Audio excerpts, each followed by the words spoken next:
At exactly 08:38 hours local time on April 22, 2026, the Arabian Sea ceased to be a body of water and became a loaded gun. The Strait of Hormuz, a 21-mile-wide corridor of dark, mine-laced water between Iran and the Sultanate of Oman, was already the most dangerous maritime transit lane on the planet. The United States Navy had been enforcing a full naval blockade of Iranian ports since April 13th. Iran had responded by closing the strait entirely, charging million-dollar tolls, and now, with the ceasefire fraying at the seams, Tehran had just made a move that would force the most powerful naval force in human history to respond within minutes. Two container vessels, the MV Celestine Trader, a Marshall Islands-flagged bulk carrier with partial links to a U.S.-owned logistics firm, and the MV Indus Atlas, a Cypriot-registered tanker bound for the port of Fujairah, were transiting the northern edge of the strait at 12 knots when their captains received the transmission that turned their blood cold.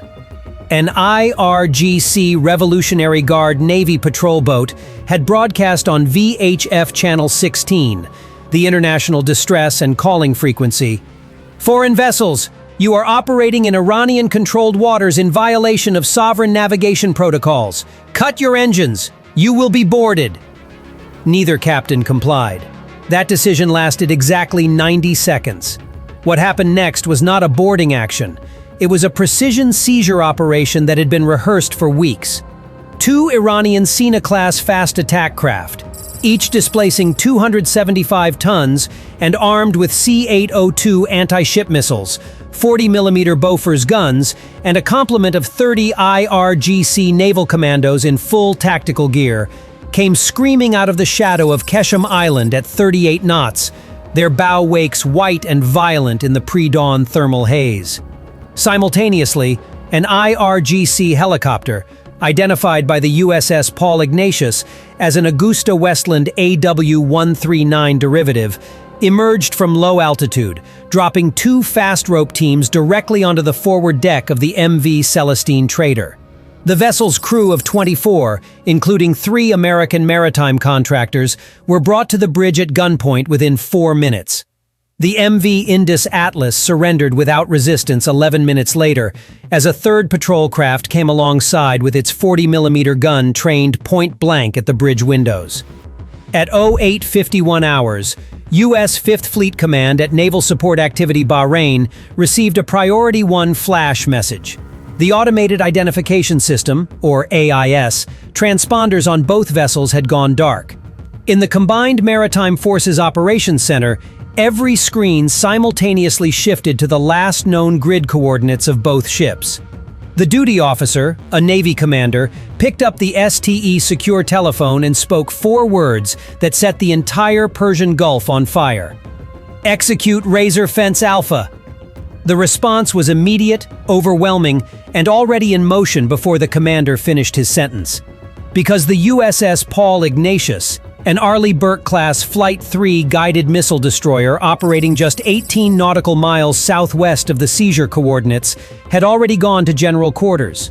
The ship's AN/SPY-6V1 air and missile defense radar, the most capable radar suite afloat, had been tracking the IRGC helicopter since it lifted off from Bandar Abbas Naval Station 34 minutes earlier. The Ignatius's Aegis combat system had flagged the flight profile at 08:24, a full 14 minutes before the seizure began. The Combat Information Center already had a firing solution. They simply hadn't been authorized to use it yet. On the bridge, the commanding officer received the Razor Fence Alpha authentication within seconds of the flash message transmission. He ordered, "Ahead full, 33 knots." The Arleigh Burke's 4 gas turbine engines, producing a combined 105,000 shaft horsepower, drove the 9,200-ton warship through the Hormuz chop like a blade. Simultaneously, the ship's electronic warfare suite, the AN/SLQ-32 V6 shipboard electronic warfare system, began painting the electromagnetic spectrum with targeted jamming across the IRGC's primary UHF tactical communications band at 380 to 400 MHz, cutting off the fast attack boats from their onshore command structure at Bandar Abbas. The Iranian patrol boat commanders suddenly found their radios producing nothing but digital noise. At the same time, 22,000 feet above the strait, an EP-3E Ares II signals intelligence aircraft, operating under NavCent control, was tasked to record every radio transmission the IRGC made in the next 60 minutes. The electronic fingerprint of this operation would be evidence, and the US Navy was going to need every bite of it. What Tehran did not know, what they could not know, was that the USS Paul Ignatius was not operating alone. 3 miles to her northeast, running silent at 400 feet depth, was the USS Minnesota, a Virginia-class fast-attack submarine armed with Tomahawk Block 5 cruise missiles and Mk-48 ADCAP heavyweight torpedoes. The Minnesota had been positioned at the mouth of the strait since April 14th, one day after the U.S. blockade of Iranian ports was declared fully implemented. Her crew had been sitting on a hair trigger for 9 days. They had a targeting solution on every Iranian naval asset in the strait. They were waiting for a single word. 40 nautical miles to the west, beyond Iranian radar coverage, the USS Gerald R. Ford Carrier Strike Group was operating in the Gulf of Oman. The Ford's air wing, CVW-8, had 24 FA-18EF Super Hornets at weapons load on the flight deck, engines turning, within 90 seconds of the Razor Fence Alpha order. 4 EA-18G Growlers, the most advanced airborne electronic attack aircraft in the world, were already airborne on a holding pattern at 18,000 feet. Their ALQ-99 and INCANS jamming pods pre-tuned to the exact frequency bands used by Iran's Tor-M1 and HQ-2 surface-to-air missile systems. The Iranians had those radars active. The Growlers were watching every electron they emitted. By 09:04 hours, the seized vessels had been redirected east-northeast at gunpoint, heading toward the Iranian port of Bandar Abbas. The IRGC commander aboard the MV Celestine trader, later identified through NSA signals intercept as Colonel Farhad Musavi of the IRGC Navy Second Zone Command, had broadcast a triumphant message in Farsi to his shore command. The ships were secured, the crews were compliant, and the vessels were Iranian prizes of maritime law enforcement. He believed the Americans would not dare respond kinetically without triggering a full-scale escalation that would shut down the remaining flow of Gulf oil to the entire world. He was about to learn what it means to be wrong about America's reach. At 09:11 hours, the USS Paul Ignatius arrived at the intercept corridor. The destroyer had been broadcasting on VHF Channel 16 for the past 9 minutes using its long-range acoustic device, or LRAD 1000XI, set to its maximum 162 decibel output, a sound blast powerful enough to cause disorientation and hearing damage at close range, directed at the IRGC fast attack boats. The broadcast in Farsi was unambiguous. Iranian naval forces, you have seized vessels under the protection of United States Central Command. You will cease movement of those vessels immediately and stand down your armed personnel. Failure to comply will be met with immediate and overwhelming force. The IRGC patrol boats responded by activating their C-802 missile guidance radars. That was the last mistake they would make.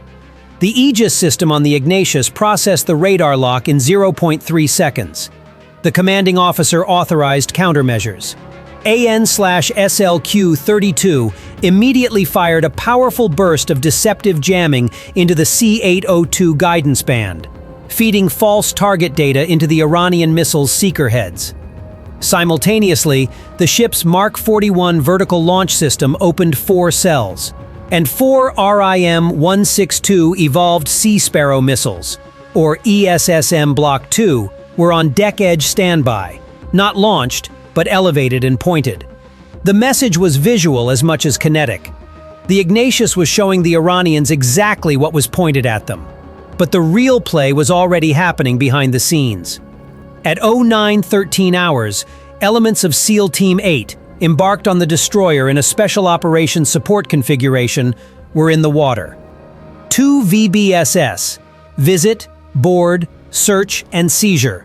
Teams of 8 operators each, clad in full maritime assault gear including night vision systems, body armor, HKMP-7 personal defense weapons, and tactical radio headsets encrypted to the 256-bit AES standard, had been deployed via combat rubber raiding craft at flank speed toward the MV Celestine trader.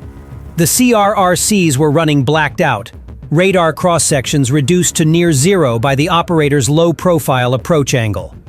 The IRGC helicopter that had landed on the ship's forward deck was still there, engine cold, rotors stopped. Its crew had made the catastrophically bad decision to remain aboard the seized vessel rather than return to Iranian airspace. The SEAL teams used the hull shadow on the ship's starboard quarter to mask their approach. They magnetically secured their boarding ladders to the steel hull below the waterline, climbing in total silence. The IRGC commandos on the ship's stern had positioned 2 sentries, but both were focused outboard, watching the USS Paul Ignatius, now visible on the horizon, blazing with running lights and signaling with her 1,000-watt Aldis lamp. They never heard the operators come over the rail. What followed was 90 seconds of controlled, clinical violence.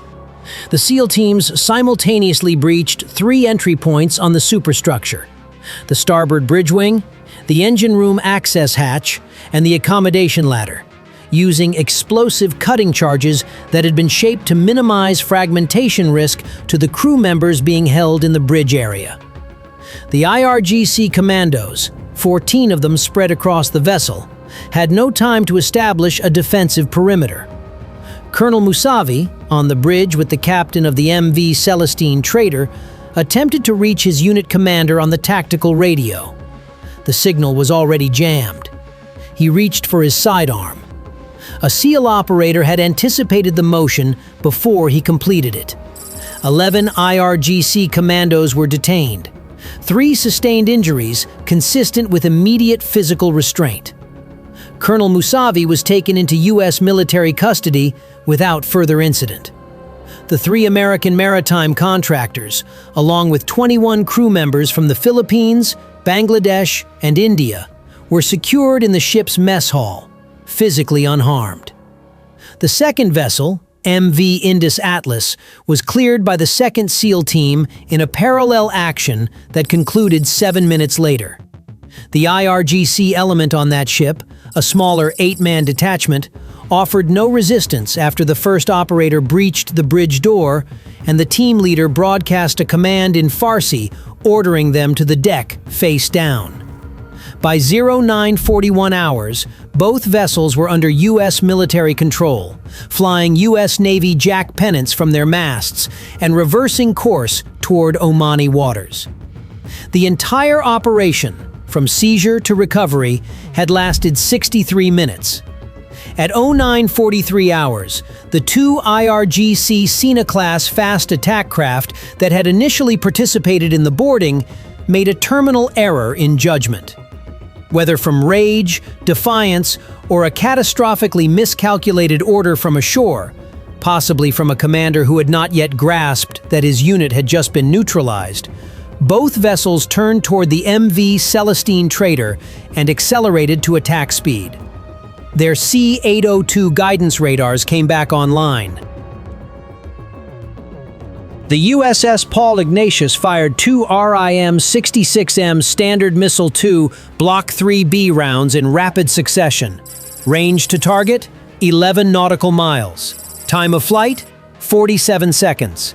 Impact assessment. Both vessels sustained catastrophic structural damage to their forward sections and were stopped dead in the water within the same 12-second window. Neither sank. Neither was able to fire. The commanding officer of the USS Ignatius did not flinch. He immediately broadcast on VHF Channel 16 in Farsi. Surviving personnel of those vessels, you will remain stationary. U.S. and partner rescue forces are en route. Do not resist. The USS Minnesota, still submerged and invisible, never fired a single round. It didn't need to. But the commanding officer later noted in his after-action report that he had 12 individual targeting solutions active throughout the 63-minute engagement window, covering every Iranian military vessel within 40 nautical miles of the seizure site, as well as 2 IRGC shore radar installations on Keshm Island. The math of American power had been silently and completely arranged. Tehran just couldn't see the chessboard. In the aftermath, the geopolitical shockwaves were immediate and staggering. Iranian state media initially claimed the vessels had been returned to international waters voluntarily. Within 3 hours, satellite imagery from commercial providers showed both ships in Omani territorial waters, with U.S. Navy rigid-hull inflatable boats alongside. The IRGC's official account collapsed in real time. International oil markets, which had spiked to $103 per barrel on news of the seizures, dropped sharply to $92 as the successful U.S. interdiction was confirmed. Brent crude swung 11% in a single trading session, the largest single-day oil price volatility event since the outbreak of the conflict in February. In Washington, the response was measured and deliberate. CENTCOM issued a brief public statement confirming U.S. forces had taken action to protect maritime freedom of navigation and secure personnel under threat in the Strait of Hormuz. There were no victory speeches, no press conferences with maps and laser pointers. Just a single line confirming that all crew members were safe and accounted for. The restraint was itself a message. The U.S. military had just conducted a real-time, multi-domain, precision naval interdiction in the most dangerous maritime corridor on Earth, against an adversary equipped with anti-ship missiles, armed helicopters, and submarine threat assets, and done so without losing a single sailor, without sinking a single vessel, and without crossing a single red line that would have forced Iran's hand into full-scale escalation. The Strait of Hormuz remained contested, volatile, and unreliable for global shipping. But the message etched into the hull of every Iranian warship that day was permanent and impossible to misread. The U.S. Navy can reach anywhere at any time in any condition, and when it moves, you will not see it coming until it is already over. 48 hours later, through Pakistani diplomatic backchannels, U.S. and Iranian negotiators sat back down in Islamabad. Neither side acknowledged what had happened in the strait, but both sides knew. The Iranians had tested the outer perimeter of American restraint at sea and discovered it was not made of paper. The seized ships were a gamble. The response was a demonstration. And the difference between those two words, gamble and demonstration, is exactly 63 minutes, 2 SEAL teams, and an Arleigh Burke destroyer that nobody saw coming. What would you have done in that combat information center, with 2 civilian vessels seized, 24 crew members at gunpoint, and a full carrier strike group 40 miles out waiting for your call? Comment your answer below. Because the officers on the USS Paul Ignatius didn't have a luxury of thinking about it. They had already run this scenario 1,000 times in simulation. When the moment came, they didn't react, they executed. The Strait of Hormuz is 21 miles wide. It is the narrowest point between 2 of the most heavily armed naval forces on Earth. It carries 20% of the world's oil, and as of April 22, 2026, it carries something else. The permanent, unambiguous knowledge that the United States Navy does not negotiate with men holding guns on civilian decks. The next time Tehran considers a seizure operation in those waters, they will remember what happened to Colonel Mousavi, and they will remember that he never saw the operators coming. The water is always calm before the SEALs arrive. Stay sharp, stay informed, and never confuse the silence of American restraint for the absence of American reach. Because by the time you hear it, the response is already complete.